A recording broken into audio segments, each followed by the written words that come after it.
Ang yabang talaga ni Boy Kubos. Porkit marami ng pera, may pa-flex-flex pa dito sa social media. Porkit nakapag-abroad na, pinapakita yung pera sa social media.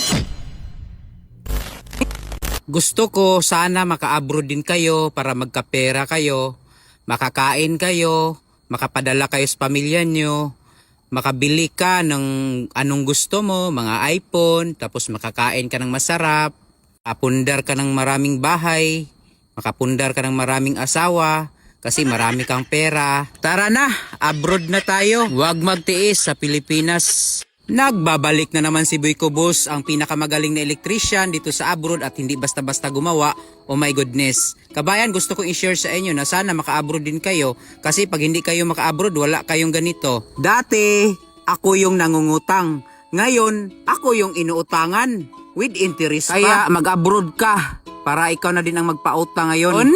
Sa abroad, yung pera, yan, nililinis ko lang yan sa kama ko. Minsan, ginagawa ko yung kumot. Kabayan, kasi pag nagiginaw ako, marami akong pera dito kasi nandito ako sa abroad. Mag-abroad ka kasi. Minsan, iniihap ko yung pera ko. Kasi wala akong ginagawa sa buong araw, kaya nag-ihap-ihap na lang talaga ako.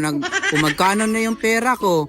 Pag wala akong ginagawa, yan, kinakaunting ko yung pera ko, ang dami talaga. Kaya ang advice ko sa'yo, kabayan, mag-abroad ka.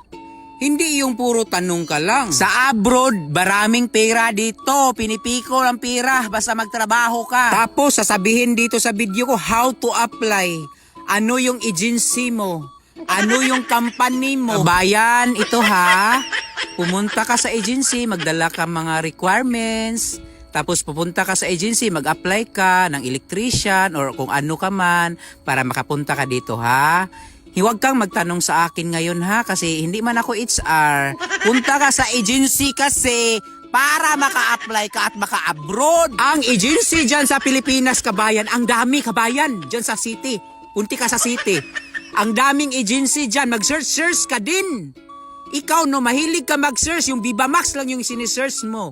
Mag-search ka kasi sa work abroad kabayan, nasa Google kung hindi ka tinapulan ka maglakad. Or magtanong-tanong ka dyan kabayan kung saan yung agency kabayan. Ang dami kabayan sa Pilipinas, nangalata yung agency dyan, ang dami. Masakit na lang yung alingag-ngag ko dito sa voice over hanggang ngayon, hindi pa kayo naka-abroad.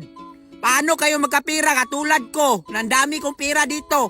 Yung pira dito, hinahabol ko dito ang pira, nandito lang sa banig ko. Tapos sasabihin mo gusto ka mag-abroad pero hindi ka nag-apply. Ano?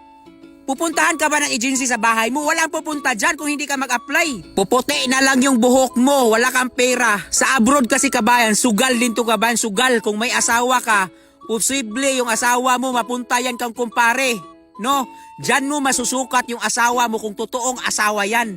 No? Kasi bibiyaan mo yan ng 2 taon pag nandito ka sa abroad. Kung asawa mo pupunta sa iba, ibig sabihin hindi legit na asawa yan.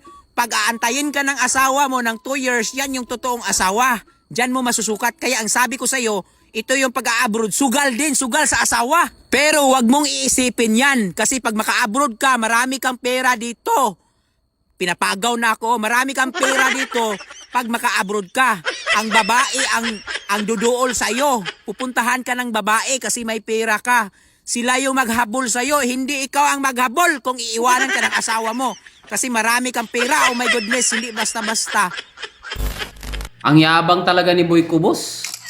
Porkit marami ng pera, may pa-flex-flex pa dito sa social media. Porkit nakapag-abroad na, pinapakita yung pera sa social media. Yun ang sinasabi ng iba. Ang tao kasi pag nakikita nila na umaangat na ang buhay ng isang tao, marami nang sinasabi. Yung iba na nasa Pilipinas, na gustong-gustong kumita ng pera, pero wala namang ginagawa, puro manifesting lang, puro mga pangarap-pangarap lang, pero hindi naman sinasamahan ng gawa. Paano kayo makakita ng pera niyan? Paano kayo kumita ng pera kung hanggang hilata lang kayo? 'Di ba? Gayahin niyo si Boy Kubos. 'Di ba? Nagsusumikap siyang mag-apply para mag-abroad, para kumita ng pera, para makapunta sa ibang bansa.